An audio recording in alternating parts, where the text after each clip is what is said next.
have looked into my eyes. You have seen what I am, but still you're by my side, telling me I can't. And there are times I've caused you pain, and times I made mistakes. Somehow you use them all to make the eye you made. Oh, every good thing that I've done, everything that I've become, everything. Good afternoon. Welcome to All About Us Teen Talk TV. We want to welcome you. We thank you for joining us today. I want to remind you to order your All About Us Youth magazine. The new magazine is coming out in December. You can go to www.aaum.com to order your new youth magazine. We also want to remind you that to get your book of the month, Something to Make a Bird Sing by author Renika Ward. It is a great stocking stuffer and a great book, a book of her journey, of her life, and overcoming her obstacles in her life. And today's inspiration is going to come from 101 Truths for You by Melanie Thomas. We're going to read truth number 12. Truth is, you should live your dream. What do you want out of life? There are many who will respond by saying, well, I want to be like whomever they admire. As you go through life, you will realize that aspiring to be like the people you admire may not turn out as effective as you thought. When this occurs, you need to look within yourself, build your own dreams, and begin achieving them.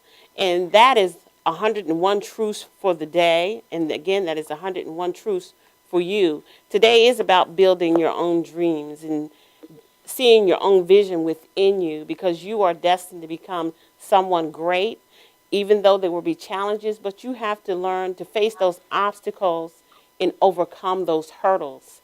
And today we have a very inspirational, inspiring guest, and I just want to thank her for joining us today. And we honor U.S. Army veteran Tracy Riley.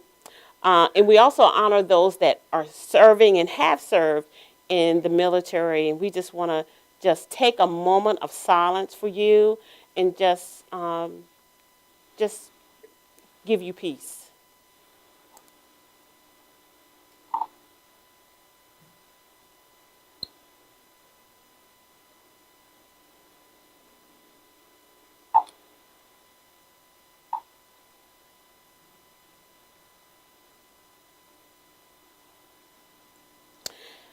We just want to, again, thank you for joining us. We also want to say happy holidays, because the holidays are coming.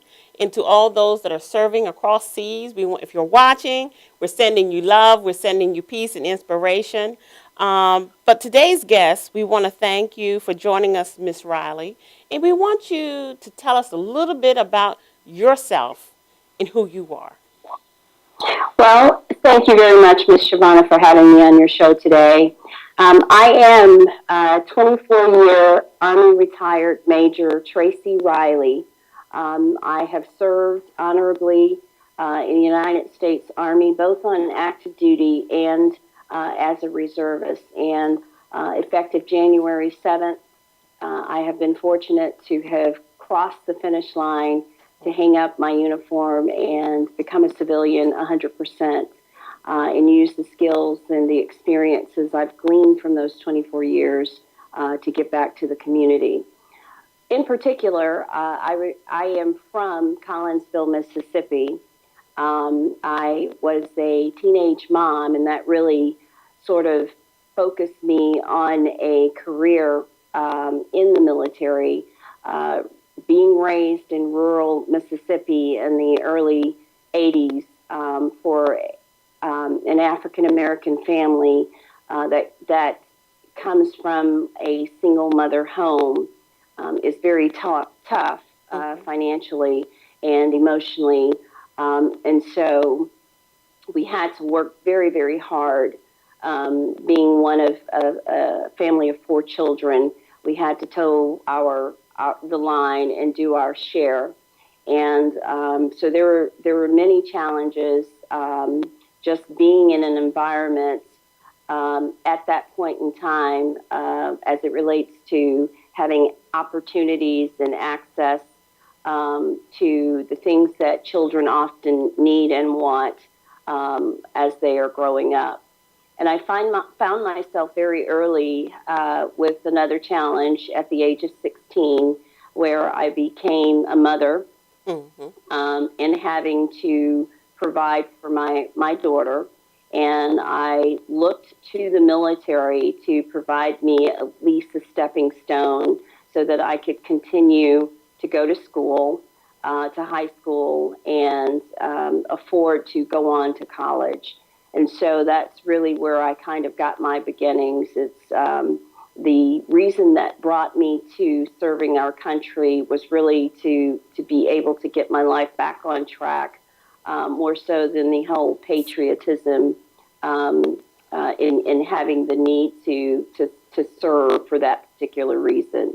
But as I achieved my immediate goals and provided for my family, the reasons to stay changed. It became more giving back to the country that helped me get started. And so you look up at 10 years and you're halfway there and you decide to keep moving forward.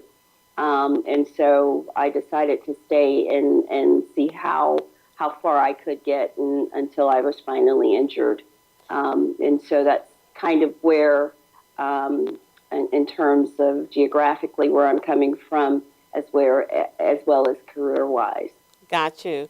You know, as a single mother at 16 living in a rural area, what other challenges did you find that you were facing?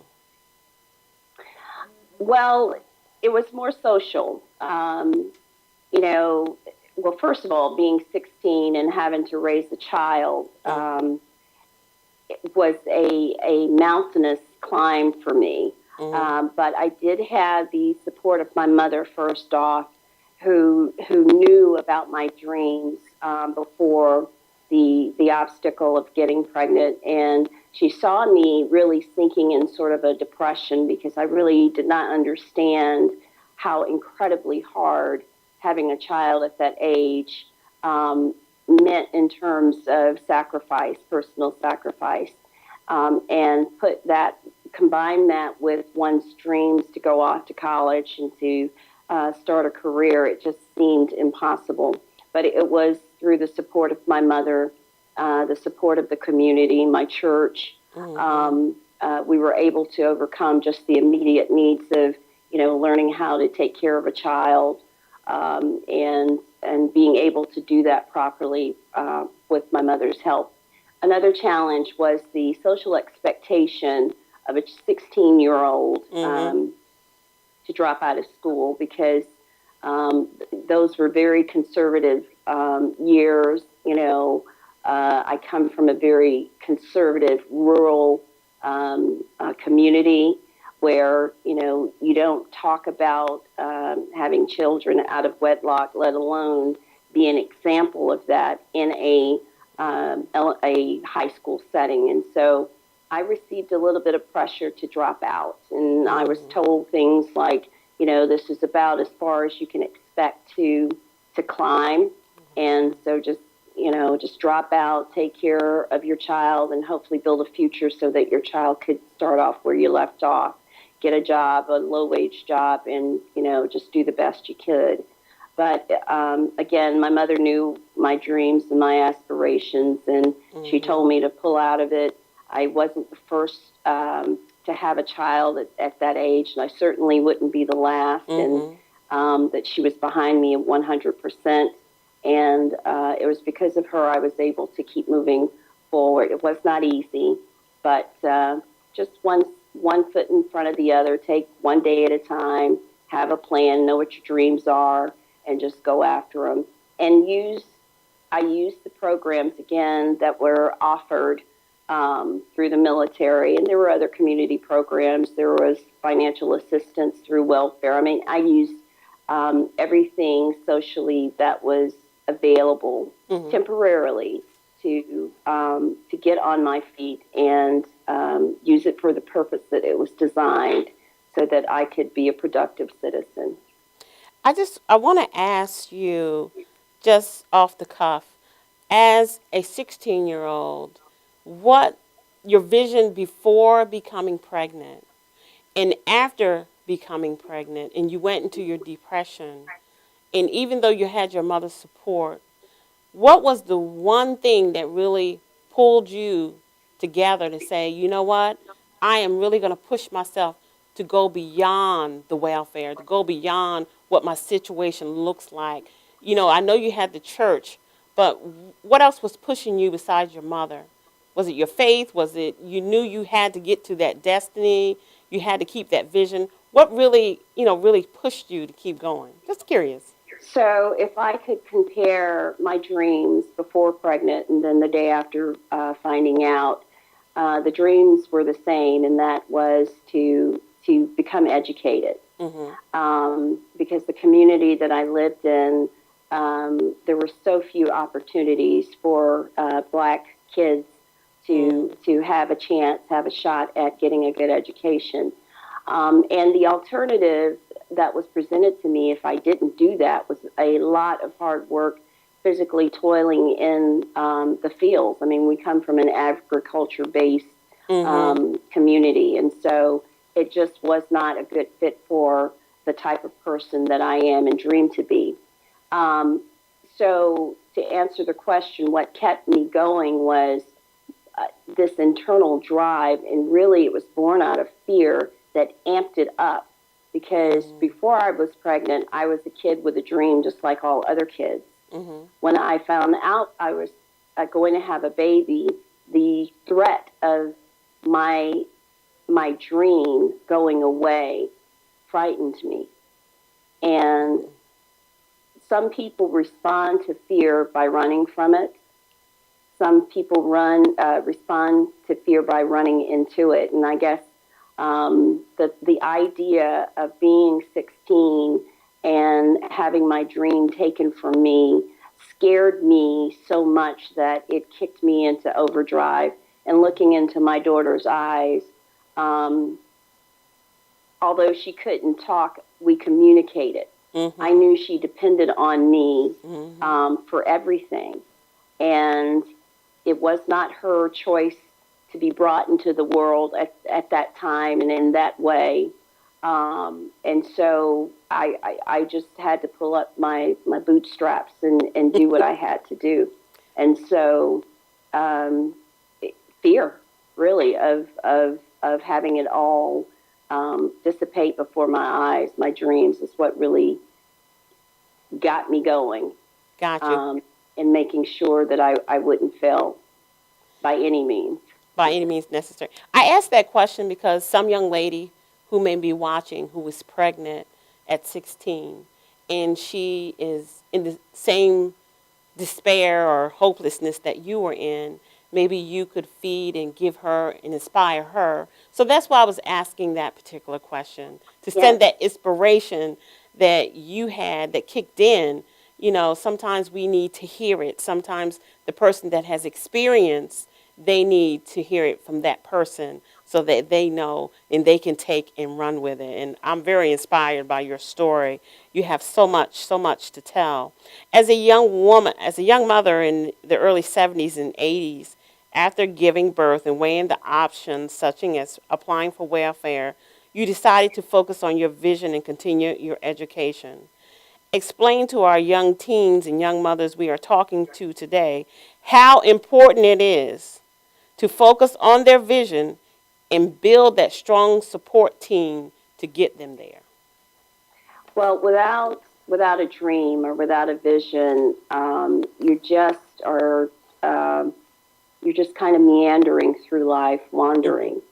And I believe that we are all created for a particular or even multiple purposes in this life. And it is really not very hard to figure out what one's purpose is. And I just had this overwhelming desire to give back and to just make the most of my life. Take the simplest tasks and turn them into something exceptional. And it was, the inner voice. And for me, that was very loud, and there was no ignoring it, And so what that thing that you think about the most in a given day in terms of what you're interested in, that's your passion. That's the thing that you're passionate about. Listen to that. If you spend the majority of your time thinking about writing songs or humming in your head, that is the thing that you need to explore the most. Or building things or working with kids, whatever that thing is. You need to know enough about yourself to know the things that you really like and create a dream around that. It's just that simple, and then go for it. I love it. I love your passion. I love your drive. Yes. And you said in joining the reserves as a means to pay for your college education, what were some of the most difficult moments you had to face caring for you and your daughter? Some of the more difficult moments were obviously the separation from my daughter. I joined the Army Reserve in the late 80s, 1989, and that was just a year before the Gulf War started. And so I did not think that I would be affected when the war started. Reflecting on Vietnam, those who were in college kind of were allowed to finish their education before getting pulled. Well, they had changed the policies for the Gulf War, and being separated from my daughter was the most difficult, not really knowing if I would be in harm's way and whether or not I would be returning to her was very, very difficult for me at 18 and 19 years old, and having to hand her over to my mother and really not knowing if I would be able to return to be her mom. Wow.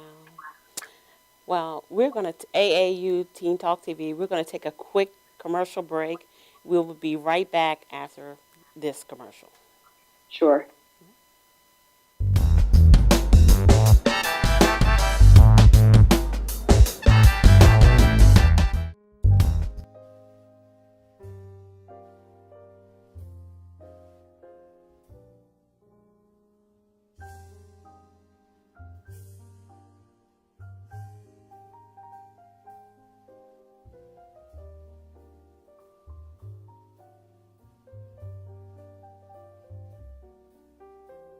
Hi, my name is Dr. Tom Dow.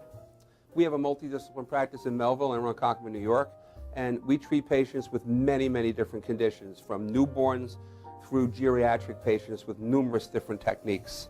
There's a technique and a type of treatment for every class of patient. We have them all here.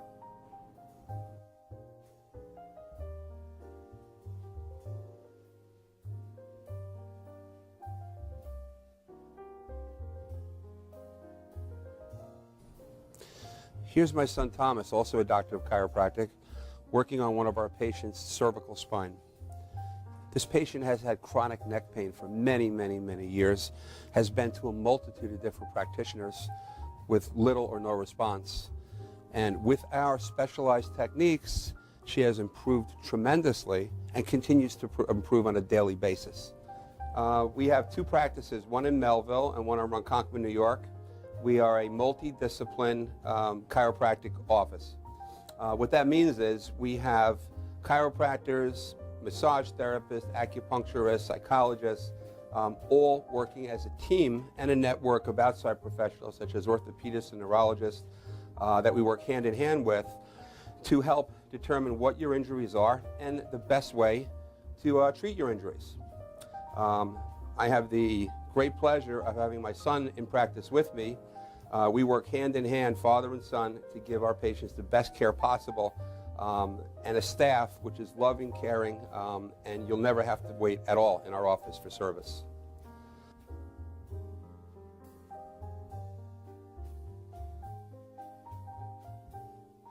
Many times patients come into our office and they have what's called a soft tissue injury. Soft tissue injuries are like scars inside your body. If you've ever been cut on the outside of your body, you get a scar. The same thing happens inside of your body to your muscles and ligaments. So our job is to determine where those are, stretch the muscles, adjust the vertebra back into their correct position, and then refortify the normal structure with exercise. That's what we do best, and I hope someday you'll come see us at one of our 2 offices. Thank you.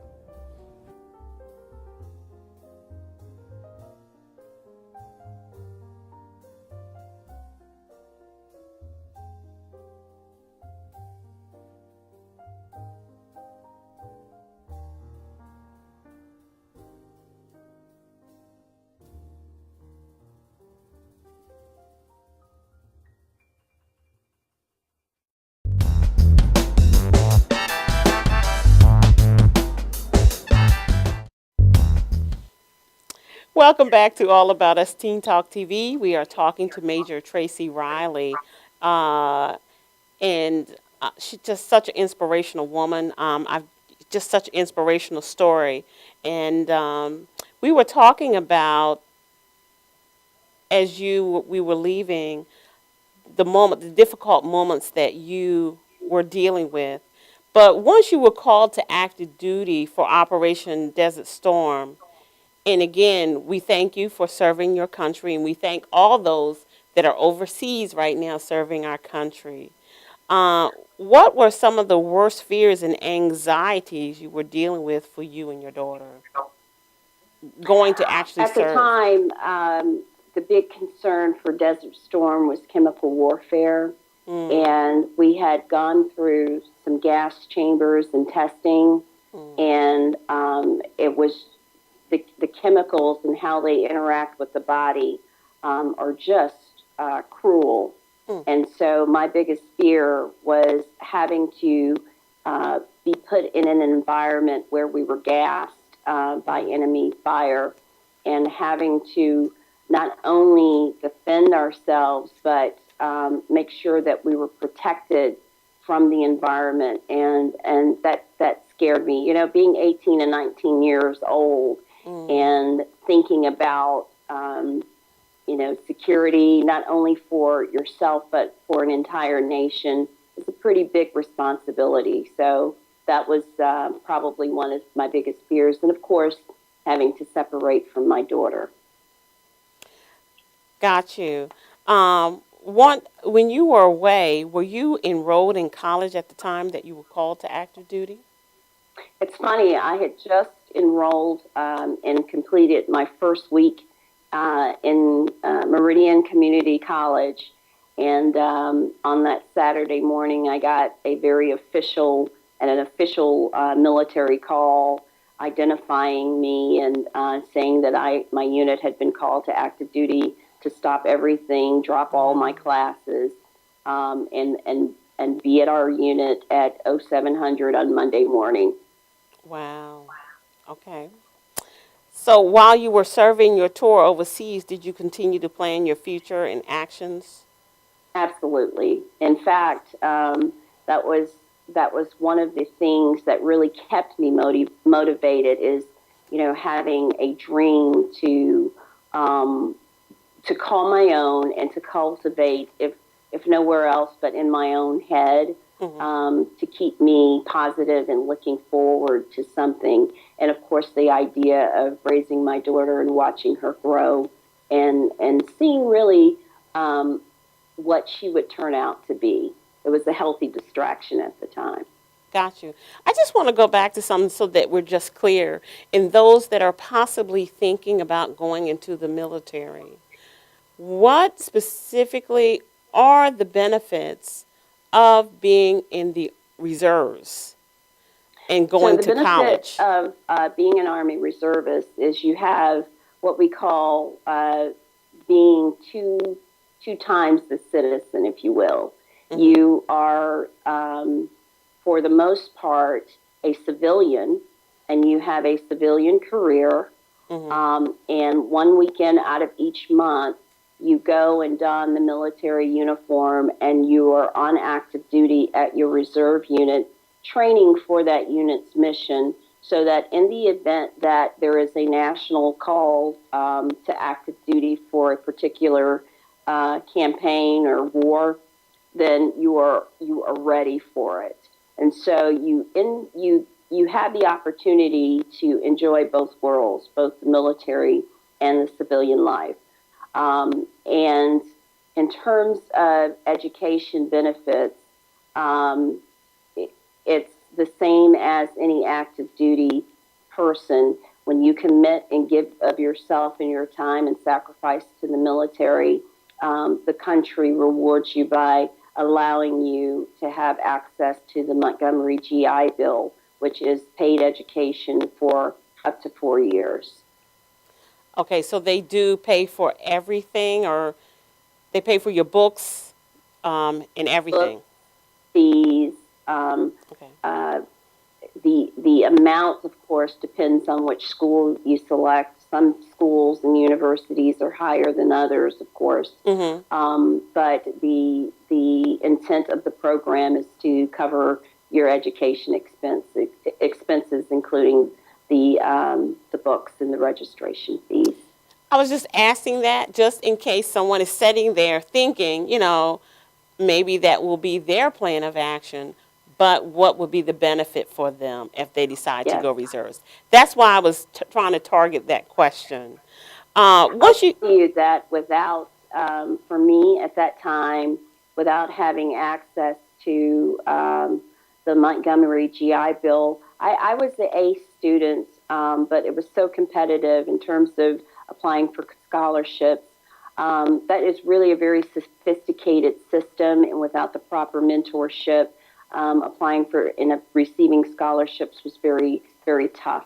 So the military did offer me that step up, if you will, and the opportunity to get an education and have a professional career where I otherwise might not have had an opportunity due to the expense of school. At any time while you were in school, other than the times that they called you to active duty, did you at any time become active,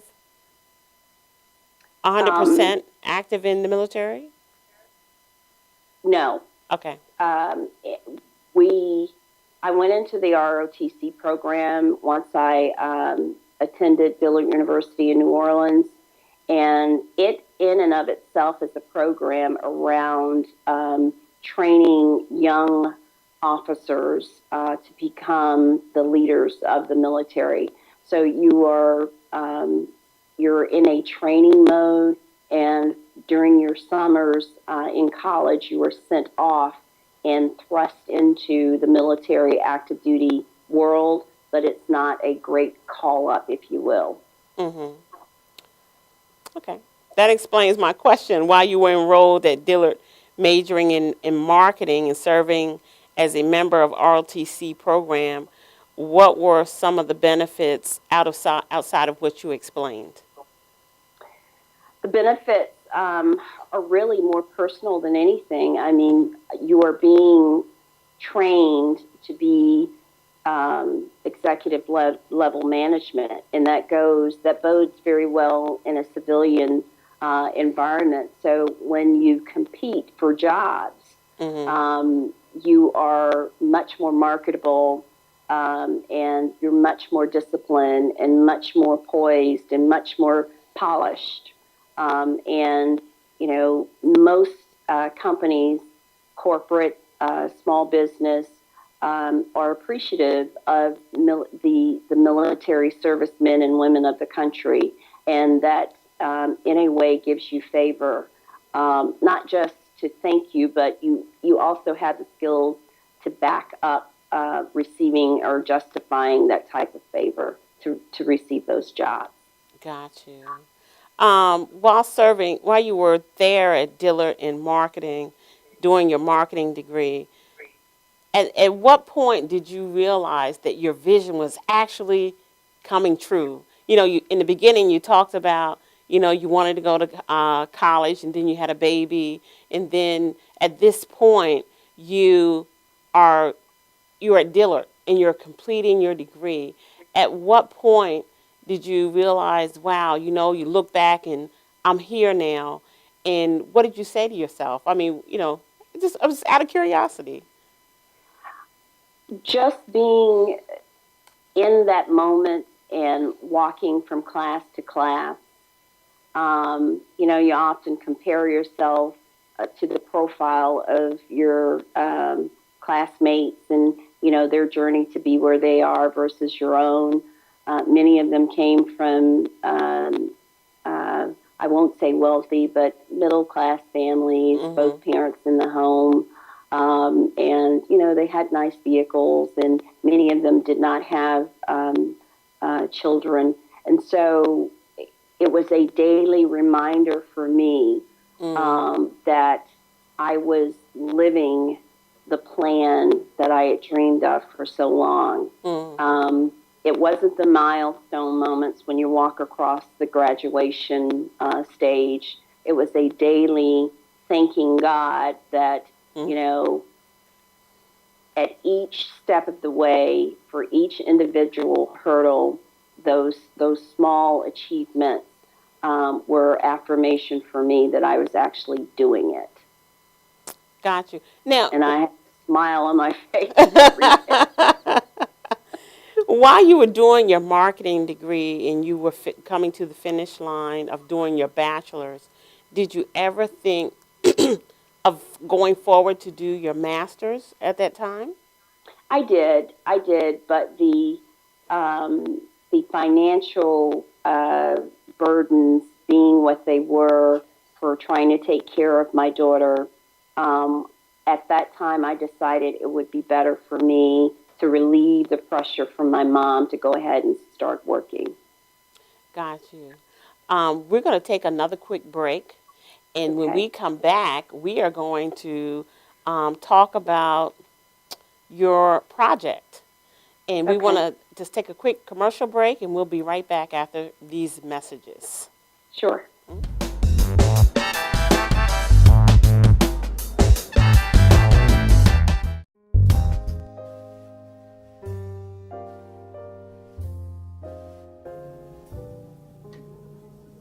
My name is Dr. Robert Brevard. I'm here for Multi-Medicine in Westbury, New York. We're located at 1065 Old Country Road, Suite 214. Been here for about 15 years. The practice has medical doctors, physical therapists, chiropractors, acupuncturists. We also do pain management, and we have orthopedists on staff. Here at Advanced Multi-Medicine Rehabilitation, we've got physical therapists on staff who treat an array of conditions, from neck pain to back pain, shoulder pain. We treat carpal tunnel. We treat a lot of car accident patients, slip and falls. We treat patients with knee injuries, with ankle injuries. We have state-of-the-art equipment. We've been here for over 15 years. A vast array of diagnostic testing, from x-rays to EMGs. What is an EMG? It's a diagnostic test that allows a doctor to determine where the pinched nerve is.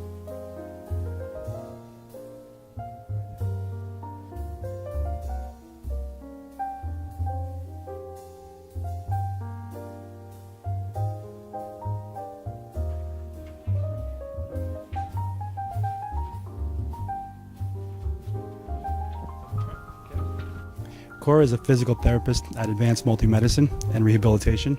She's working on Stephanie, who was involved recently in an automobile accident.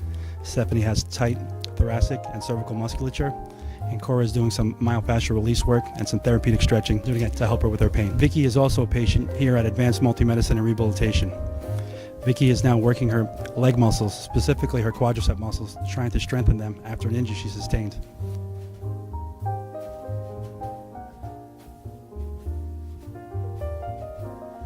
Find yourself in need of any type of physical therapy, please don't hesitate to call Advanced Multi-Medicine and Rehabilitation, located in Westbury, New York, in Suite 214. Phone number is 516-334-7000, or find us on our website at advancedmultimedicine.com.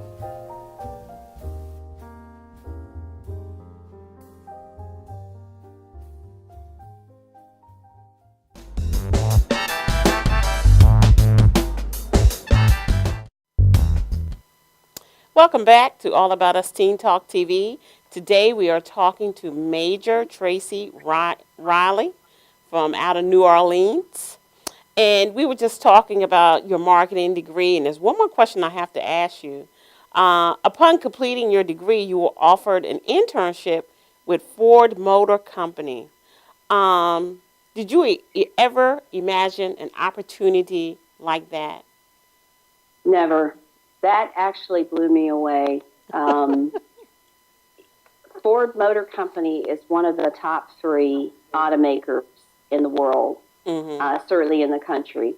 And to be offered a position like that, it was very hard for me to believe that a little country girl from rural Mississippi, literally kicking up dust in the gardens and in the fields, could be plucked out of that environment and put into a boardroom with some of the most influential and very talented marketers and business people in the world. And that is the kind of stuff that really I was in awe of, working for Ford Motor Company in sales and marketing for 11 years. That's the kind of stuff that makes the hair on the back of your neck kind of rise. So yeah, that was one of the accomplishments that kind of goes in my personal journal of, yeah, you got the juice, gal. Wow. Your faith, determination, and hope. Absolutely. To keep that focus. Plus, you had the support, even though you had a baby. You have that support, you had the faith, you had the hope, and you just kept pushing yourself. And that's the positive thing about all of this. Yeah. Looking back through all that you have been through and accomplished, we're going to fast forward a little bit now. The odds that you have overcome, bringing us to the challenges you now face, has definitely refined you to focus and be prepared for your new challenge. Your new project, the Rouge House, Rouge, I had it right. Tell us a bit about your new project and what your mission is for the Rouge House. Sure. So that little girl from when I was 16 years old is now 26 years old. And 2 years ago, she graduated from LSU, Louisiana State University, with a degree in theater and filmmaking. And we decided that instead of sending her off to MGM and Universal Studios, because we did not have an example of what a filmmaker's career track for a young black female looked like, we decided that instead of sending her to those companies and trying to get a job, and hoping that they would, put her behind a cubicle and maybe in 20 years give her a shot at filmmaking, we decided to let her start from out the gate. We created a company for her called Ghost of Elysian Films. And since I was at a crossroads with my career, since I injured myself in the military and had to leave the Army and therefore leave corporate America, I decided that since I didn't have the money to put into her company, I did have the skills, business experience, leadership skills that I could invest in her. And so we decided to create her company, and once we got that going, her peers came to me and wanted me to manage them too. And so I went from managing my daughter, because who's best at managing their own kid in terms of protecting them and making sure their business plans are sound, than your mom. So her peers saw the value in that, and they saw her successes, and they came to me, and I'm a mother first. I just, when it comes to giving back and helping youngsters make decisions at such a crucial time in their lives, I couldn't turn them away. So I went from managing my one kid to 14 others within 60 days. And I knew to be able to be credible at what I was doing, and provide these youngsters what they really needed in terms of resources to start their lives, I needed a house, a business entity. And so I set out to find a building, and I built a company around the need to help young independent artists get started in life. And so that is how the concept of the Rouge House originated. And so the mission then of the Rouge House is to provide the independent artists in the southeast region of the United States the platform to come in off the streets. We're in New Orleans, the French Quarter. We have $9 billion with a B dollars in tourism money that comes here each year in search of singing, dancing, performing, etc.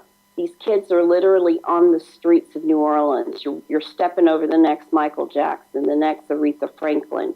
And I wanted to give them the resources they need to take their crafts in its rawest form, provide them the mentorship, provide them state-of-the-art recording studio, independent radio station, and my daughter's film production company under one roof, and it's the Rouge House. And that's where this idea came out of a mother's need to help her child get started with her own career. And in doing so, I'm able to help a population of the independent artists in the tri-state Gulf region. So underneath your current business, you have a radio show? You currently have a radio station? That is the plan. Okay. Once we open our doors, which leads to the hurdles we're about to talk about. Yes. Okay. Gotcha. I opened the doors July 4th weekend of 2013 during Essence Festival. Mm-hmm. And we were only open for about 5 days, and that's when we encountered the most unbelievable opposition from the very wealthy and very established white business owners and residents of the French Quarter. I didn't know that the black business owners were not welcome to own a business in the French Quarter. The black service providers in terms of singers and dancers, performers, dishwashers, cooks, etc. Those service providers are welcome, but they are not allowed to own themselves. That's unwelcome in the French Quarter, and that's what I learned from 5 days of being open. And that is the current battle that I'm having. They called my employee the N-word in the street, told us to get out. They don't want us there. And they wrote a letter to the commissioner of the last permit that I need to operate legitimately in Louisiana. They said that they voted and decided that Tracy Riley is not to receive this permit. And within 3 hours of receiving that letter from this very influential group of businesses, private business owners, I was denied my permit. And I have been fighting for the past 16 months to have a day in court to challenge the decision to deny me, because the decisions that would ordinarily get you denied a permit are the factors, the requirements for being denied. I have met all the requirements, so there's no reason why I should not receive a permit. So right now, the Rouge House is facing challenges in launching the project because your permits are being held up. Correct. And you were giving a permit, and then they took the permit back. Is that what I'm understanding? I was given a temporary special event permit. Oh, special event. Just to be in operation for the 5-day Essence Festival. And we were waiting for the permanent permit. Mm-hmm. And it was during that process that the local opposition came forward and used their influence to make sure that we were denied. Now, when we talk about race in America, because it's coming back to that conversation, and I say amongst my friends, I have a very diverse group of friends because we are all facing issues and dealing with certain issues, but we still have not really had that conversation about race here in America. And I just feel as though, you serving our country, no matter what color you are, because we all bleed the same, we all have the same faith, we all have the same hope, we all have the same visions and inspirations to a point. Um, what do you think is outside of you not receiving your permit? What is their biggest fear of Well, not allowing you to open the Rouge house? well, the first fear, and this is as it has been spoken publicly by these opposers, is that they fear for their safety based on the type of clientele I may or may not attract to their area. That's code word for we don't want black people around us. Because I am the only African American female owned business in that area. So when we look in terms of how I would be different and how my customers would be different, you have but to look at the color of our skin as the difference. The second is when they call you the N-word to your face and say, "Get out, we don't want you here," that's racially inspired fear or hate. And then the second is it is a business environment. So one would assume then that there is fear for competition, right? Yes. I will compete very directly with the House of Blues, which is about 200 feet from my front door. And I mention the House of Blues in particular because they have been cited as one of the entities that have opposed that. They've come out publicly and said that they do not want Tracy Riley and the Rouge House to be in business. So it's a combination of racial fear and competitive fear. But that's what our capitalist society is built off: competition and business. And I think for the most part, it's healthy. That we all kind of keep our blades sharp to be able to compete in the business arena. And the analysis shows us that, in particular for New Orleans, the surveys that the tourists filled out on their way back home is they brought more purchasing dollars down to New Orleans for their vacations, and ended up not spending them all because there were not enough venues for them to go into. So to me, that's a healthy opportunity and a need for even more businesses in the entertainment industry to be open in that area. That's what the analysis tells me. We're going to take a commercial break, but I have to say, we have to come to our commonalities.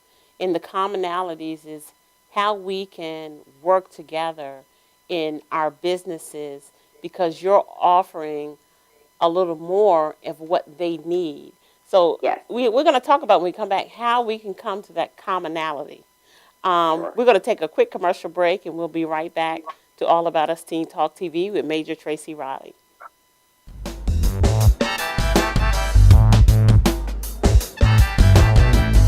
Are Are you planning an event and want to include entertainment, but you're not sure where to turn? Act1Entertainment.net has provided over 1,500 events with quality, affordable live entertainment at private parties, corporate affairs, festivals, bike rallies, and more. Act 1 will fit into your budget. They're friendly, reliable, and do all the legwork for you. They take all major credit cards. Log on to Act1Entertainment.net for a free, no-obligation price quote or call 631-758-3505 for a brochure. You'll be happy you did.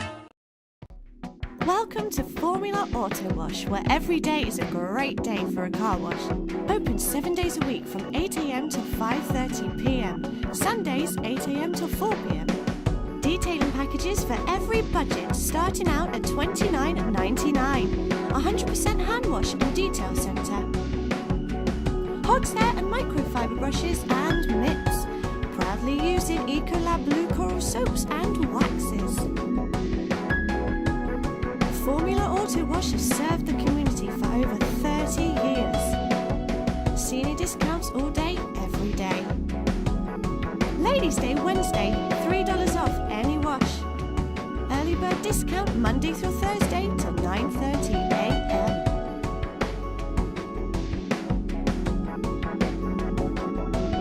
Check out our website, formulaautowash.com. For professional motorcycle transport and towing, think Kickstart Fabrications Motorcycle Towing. Proudly serving all of Long Island, we feature expert handling and 24/7 service. So send a limo for your toy with Kickstart Fabrications Motorcycle Towing. For professional motorcycle transport and towing, think...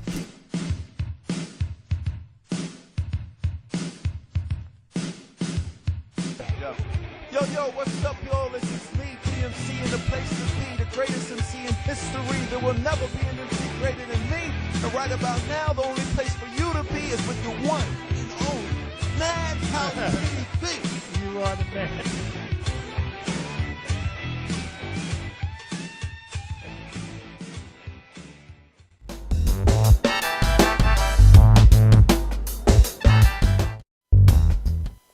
Welcome back to All About Us Teen Talk. We are talking to Major Tracy Riley.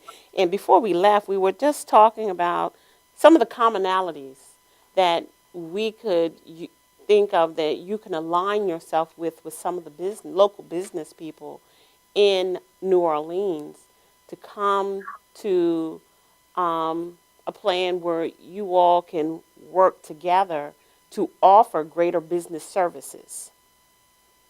So what do you think some of the commonalities are that you could speak about?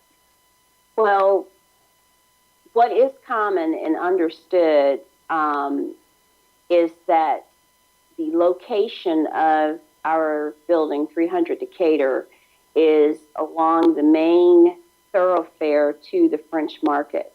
So we have constant traffic. There will be people there regardless of what it is we provide. We just need to make sure that we provide what the people are expecting. And the fact of the matter is that there are more people that any one venue can hold at any one time. So if my business is attracting 1,000 people during one given weekend and my capacity is only 450, then the remainder of those people who come there regardless also are looking for services and products that I can direct my overflow to, and vice versa. And that was the intent of my introduction a year ago to the community. I had a meet and mingle where I introduced myself and my staff to the community so that we could have those type of community building and synchronized business planning sessions. But unfortunately, the business owners were too distracted by the color of my skin, the fact that they viewed me as competition, that they would not sit down and even have the conversation. Well, you know, we are going to end up having a conversation in America. But the thing is, like I said, we all have the same morals, we all have the same values, and in the end, we have to come to the table to speak about our commonalities and how we can help each other. So I am just believing that in your particular situation, with everything that's going on in New Orleans, that you will come to the table and they will allow you to bring what forth you're bringing forward, because you are going to impact not just the New Orleans adults in the young people you're working with now, but there are young people in the street that are very talented that they don't want in their establishment, that you will be able to draw in to mentor them. So, Yes. There is also a mentoring piece in this. Yes. To engage our young people. And I'm spinning it that way because, AAU Teen Talk, I'm always thinking about the young people and the young people to give them that inspiration that you're giving to your daughter and her friends now. So I just want you to continue to push and keep the faith and keep your focus, because you've overcome a lot. And I think your tenacity, your faith, your encouragement, your vision, and your passion is really what is driving the Rouge House for it to come to full fruition. So I know, everything that you're playing in place in your day in court will come. But is there anything that you would like to tell our listeners to help them get involved with your project so that they can reach out to you? Absolutely. Mhm. So the blocking of the permit is an issue that I have put into the judicial system, and I believe 100% that we will have justice for that. My mission now, as I work towards getting justice, is to bring awareness to the national stage that even in 2014, we are still feeling the sting of discrimination against women, against veterans, and especially against African Americans and minorities. And so that for me is the bigger issue, and I've taken it upon myself to organize a very large event during Bayou Classic weekend, which is November 30th, to stand in intolerance for the discriminatory practices against Black-owned business in New Orleans, in Louisiana, in America. So I have invited 300 Black cowboys and Black cowgirls and any equine enthusiast, any horse lover who also feels that this is a subject that we need to put to rest. I've invited them to stand with me and march through the French Quarter on horseback on November 30th to show that we are awake, we are aware, and we simply won't tolerate discrimination against anyone, for that matter, who is seeking to bring something good to the community, something that is much needed to the community. The event is called 300 Riders, Trail Ride for the Rouge House. It starts at 8 a.m. You can find more information on Facebook, 300 Riders. And of course, you can find me on Facebook. That's Tracy Moore-Riley. And you can also email me at Tracy, Tracy, .Riley, Riley, 119 at gmail.com for registration information and other details. But it is the largest ever trail ride to go through the city, and in particular, the French Quarter. And it is we're inviting family.